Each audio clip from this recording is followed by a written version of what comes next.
O Evangelho de Mateus, capítulo 17. Jesus, Moisés e Elias. 6 dias depois, Jesus foi para um monte alto, levando consigo somente Pedro e os irmãos Tiago e João. Ali eles viram a aparência de Jesus mudar. O seu rosto ficou brilhante como o sol, e as suas roupas ficaram brancas como a luz. E os 3 discípulos viram Moisés e Elias conversando com Jesus.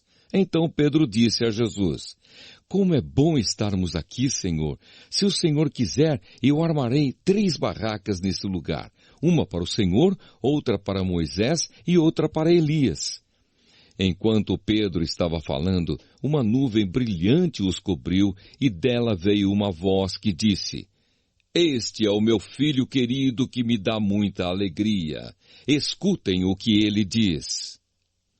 Quando os discípulos ouviram a voz, ficaram com tanto medo que se ajoelharam e encostaram o rosto no chão. Jesus veio, tocou neles e disse: "Levantem-se e não tenham medo." Então eles olharam em volta e não viram ninguém, a não ser Jesus. Quando estavam descendo do monte, ele lhes deu esta ordem: "Não contem para ninguém o que viram, até que o Filho do Homem seja ressuscitado." Então os discípulos perguntaram: "Por que os mestres da lei dizem que Elias deve vir primeiro?" Ele respondeu: "É verdade que Elias vem para preparar tudo, porém eu afirmo a vocês que Elias já veio, e não o reconheceram, mas o maltrataram como quiseram. Assim também maltratarão o Filho do Homem." Então os discípulos entenderam que Jesus estava falando a respeito de João Batista. A cura de um menino. Quando eles chegaram perto da multidão, um homem foi até perto de Jesus, ajoelhou-se diante dele e disse: "Senhor, tenha pena do meu filho. Ele é epilético e tem ataques tão fortes que muitas vezes cai no fogo ou na água. Eu o trouxe para os seus discípulos a fim de que eles o curassem, mas eles não conseguiram."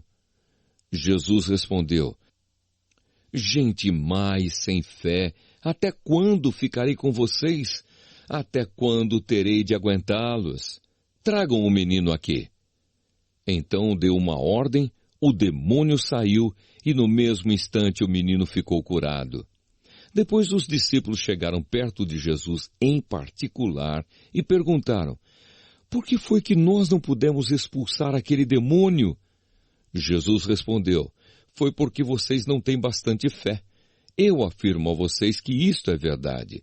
Se vocês tivessem fé, mesmo que fosse do tamanho de uma semente de mostarda, poderiam dizer a este monte: 'Saia daqui e vá para lá,' e ele iria.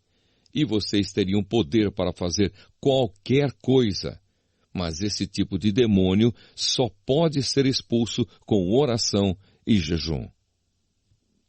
Jesus fala outra vez da sua morte e da sua ressurreição. Um dia os discípulos estavam se reunindo na Galileia e Jesus disse a eles: "O Filho do Homem será entregue nas mãos dos homens e eles vão matá-lo, mas 3 dias depois ele será ressuscitado." E os discípulos ficaram muito tristes. O imposto do templo. Quando Jesus e os discípulos chegaram à cidade de Cafarnaum, os cobradores do imposto do templo foram perguntar a Pedro: "O mestre de vocês não paga o imposto do templo?" "Paga sim," respondeu Pedro. Depois Pedro entrou em casa, mas antes que falasse alguma coisa, Jesus disse: "Simão, o que é que você acha?